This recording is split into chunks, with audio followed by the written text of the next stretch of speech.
I have. Actually, the two books, they were, I think, in 2023 and 2024, Paw Prints on the Couch and Paw Prints on the Kitchen Floor. They are anthologies. So I brought a whole bunch of different authors together and they each shared a story. So each chapter is a different story with a different author. So they're all written completely different because they're written by different people.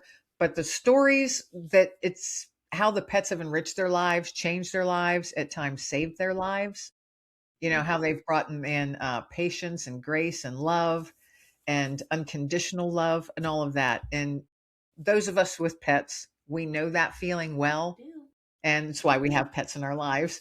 But those two books, it was just such a beautiful journey to go through and to read all of these stories as they were coming in, and then to be able to give these folks, a lot of which had never written anything before, to give them, they now can say they're a published author because they're, have a chapter in an anthology. Yeah.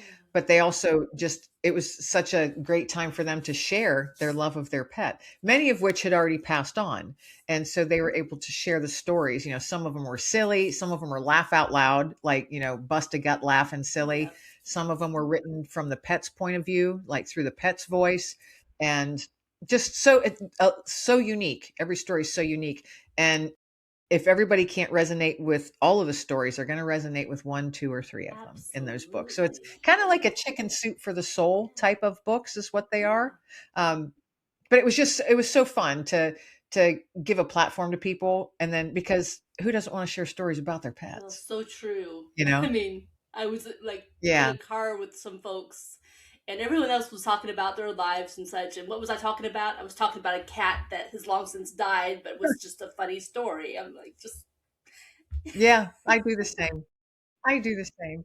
And then the fun thing about these two books too is, and it was already put in place prior to bringing it all together and publishing them, is the proceeds from those books go to a local no-kill shelter oh, in my area. nice. So, you know, you don't get rich on these Mm, books, and you don't make a whole lot of money at all. So there was no sharing of royalties with anyone because sometimes there are none.